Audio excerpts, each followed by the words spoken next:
Hey everybody, I'm JD Houvener, owner, founder, and patent attorney here at Bold Patents Law Firm.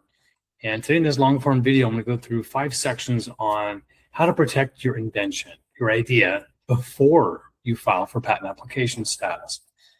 There's a lot you can do, and we're going to go through each of these sections in a decent amount of time. Take some a little more explanation and be thorough about each of these steps in this video today.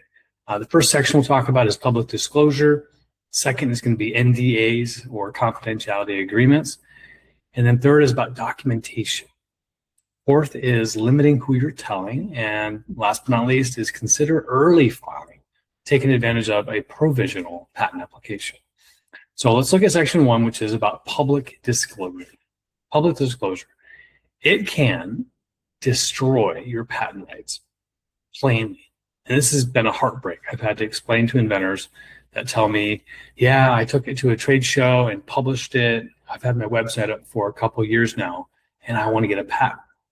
I have to tell them whatever's been published, whatever's been shown, sold, offered for sale more than a year ago is ineligible for filing. And only the stuff that's been kept confidential and or released less than a year ago is going to be eligible for filing. It's a tough thing. You've got to make sure there's no posting online, no pitching publicly, or selling, or even offering to sell your invention before filing for patent application. So this first section is about what not to do. Now, in terms of public disclosure, there are certain ways to approach this.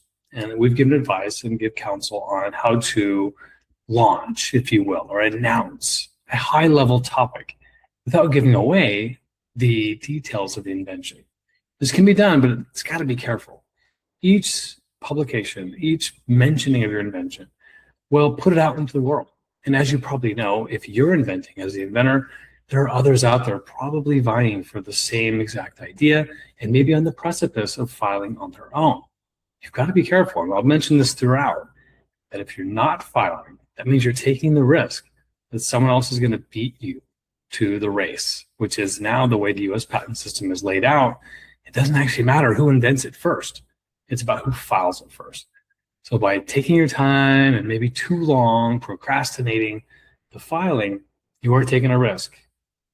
And if you don't file on time, which is step number 5, then you could run the risk of losing the ability to protect it. So let's go to section 2. How to protect your idea and invention in this pre-filing phase. You can use contract law.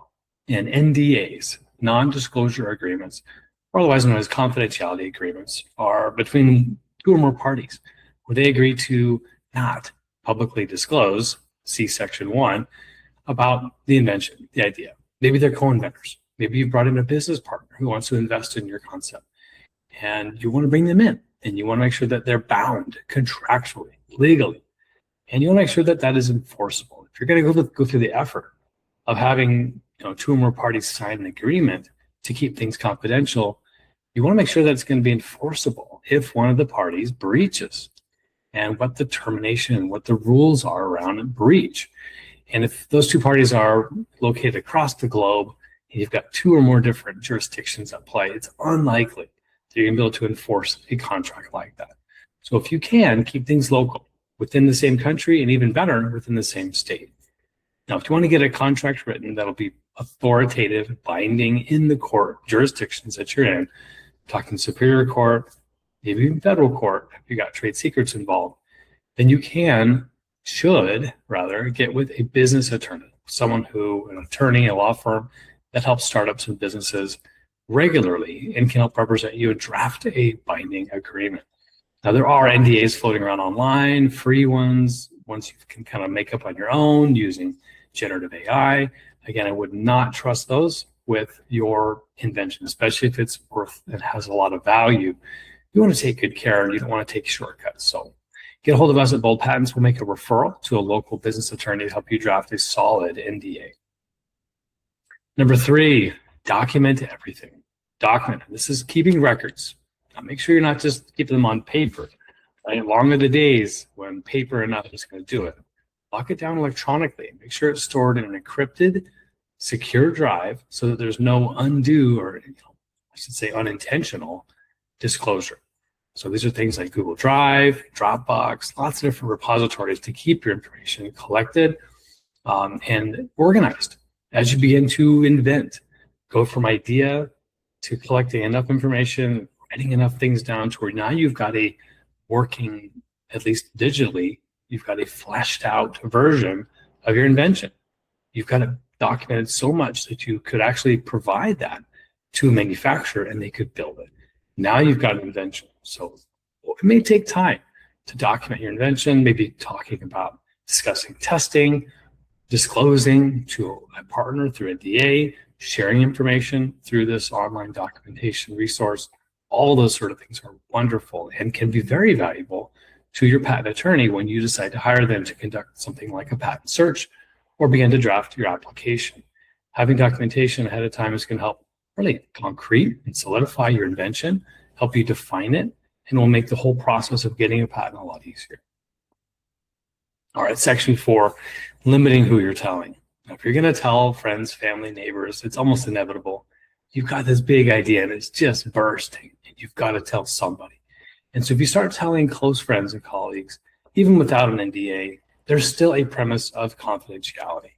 And you've got to trust and know every single individual that you're talking with, especially if you're not using an NDA. You're running the risk of it becoming a public disclosure. As soon as you start telling a mass amount of people, or of course goes online, or the video that gets published, now that's a public disclosure. And go back to section 1, if it's been more than a year, you're out of luck from getting a patent. So limit who you're telling.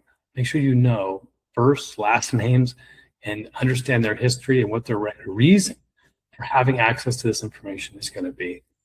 And the question, of course, is, does this person need to know? Now, one person you can trust, he or she is a patent attorney.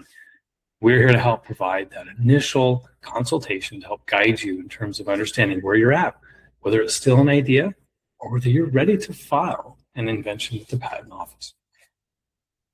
Okay, last but not least, step number 5. This is consider provisional patent filing. This is an early filing, one that will hold your place in line before you're ready to file the formal non-provisional patent application. Again, a 1-year deadline. You have 1 year from filing a provisional from when the non-provisional must be filed. This is a great opportunity for those inventors that haven't quite tested, validated their invention yet, and they might need some extra time or affordability to get to market, build the product, and confirm what they've invented so that they know how to claim it.